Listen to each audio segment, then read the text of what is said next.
Hello my dear students, in this lecture we are going to see one previous year GATE numerical. This question was asked in GATE 2017 for 2 marks in set 2. Basically this question is based on counter flow heat exchanger. So let us understand the question.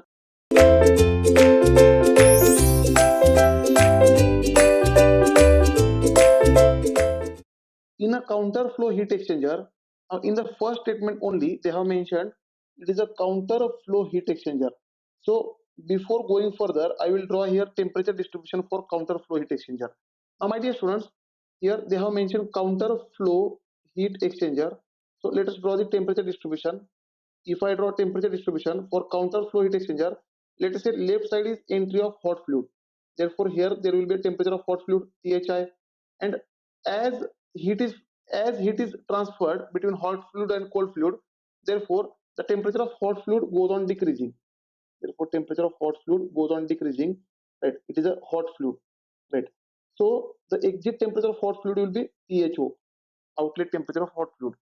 And for counter flow heat exchanger, if hot fluid is entering from left side, the cold fluid will enter from the right side, right? Here there will be entry of cold fluid Tci, and the cold fluid temperature is going on increasing because it comes in contact with hot fluid, and the exit temperature of cold fluid will be Tco, right? And my dear students, this left side temperature difference is called delta T1, right? This left side temperature difference is called delta T1, and here this right side temperature difference is called delta T2. Therefore this temperature difference is delta T2, right? Therefore here I can say delta T1 is nothing but, for counter flow heat exchanger, delta T1 is equal to Thi minus Tco, and delta T2 will be equal to right side temperature difference, that is Tho minus Tci, right? Now let us go back to the question. In a counter flow heat exchanger, here we have drawn the temperature distribution for counter flow heat exchanger. Water is heated at the rate of, now here water is heated means the temperature of water is increasing, means water is a cold fluid. Water is heated, the temperature of cold fluid is increasing. Therefore here the cold fluid is water. Here the cold fluid is water, right? Now therefore water is heated at the rate of 1.5 kg per second from 40 degrees Celsius to 80 degrees Celsius. Therefore here this is a mass flow rate of cold fluid, and inlet and exit temperature of cold fluid are given. Water is a cold fluid. Therefore here I can write mass flow rate of cold fluid, which is water, is 1.5 kg per second, right? Inlet temperature Tci of cold fluid is 40 degrees Celsius, and exit temperature of cold fluid Tco will be equal to 80 degrees Celsius. Then by an oil, now this water is heated by an oil. Now here to heat this water we have oil, means the hot fluid is oil. Therefore oil will be the hot fluid, right? Then entering at 120 degrees Celsius and leaving at 60 degrees Celsius. Therefore, the oil entry temperature is nothing but temperature of hot fluid at entry, and oil exit temperature is nothing but Tho. Therefore, let us write down here. Therefore, my dear students, they have given Thi, which is equal to 120 degrees Celsius, and Tho, which is nothing but 60 degrees Celsius, right? Then the specific heats of water and oil are, now first water is cold fluid, therefore specific heat of water is given and oil is given. Therefore let us write here Cp of water is nothing but Cp of cold fluid 4.2 kilojoule per kg Kelvin, right? And Cp of oil is a hot fluid, therefore Cph is equal to 2 kilojoule per kg Kelvin. Then respectively the overall heat transfer coefficient is 400 watt per meter square Kelvin. Therefore here U is given, that is 400 watt per meter square, that is overall heat transfer coefficient U. The required heat transfer surface area in meter square is, now question is to find heat transfer surface area in meter square, right? Now my dear students, how to find this heat transfer surface area?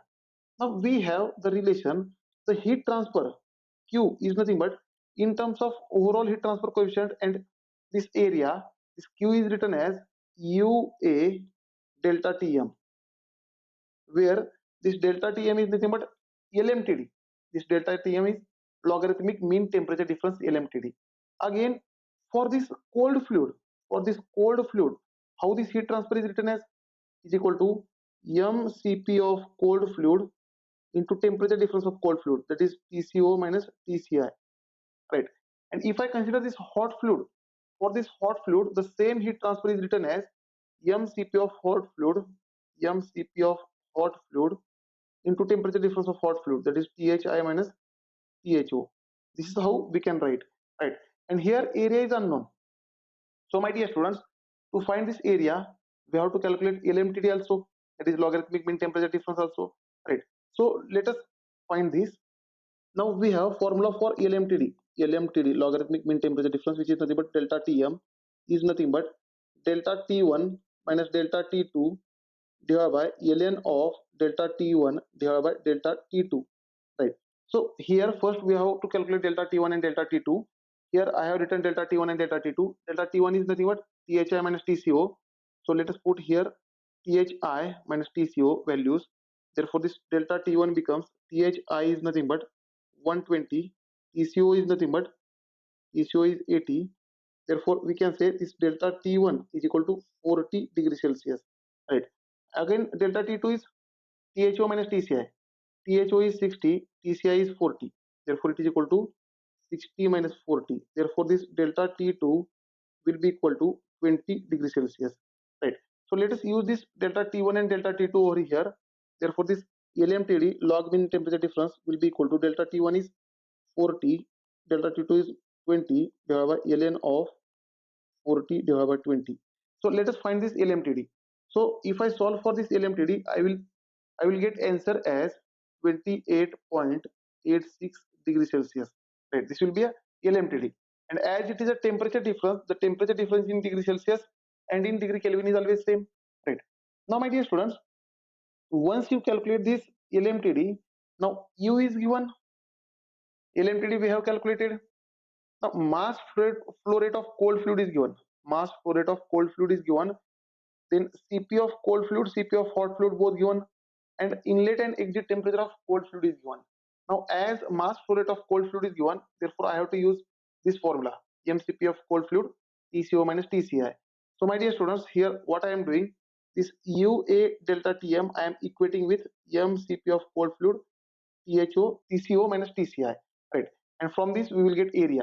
So let us do this calculation. Therefore here we can write Q is equal to UA delta Tm, which is nothing but mCp of cold fluid into TCO minus TCI, right? Now let us equate them. So my dear students, here I will get area will be equal to mCp of cold fluid into TCO minus TCI divided by U into delta Tm. So let us put the values. Therefore area is equal to mass flow rate of cold fluid is 1.5, specific heat of cold fluid. Now here it is 4.2. But my dear students, here I have to use this specific heat in joule per kg Kelvin. Then only I will get area in meter square, right? So convert this kilojoule into joule. Therefore this will become 4.2 into 10 to the power 3, that is joule per kg Kelvin.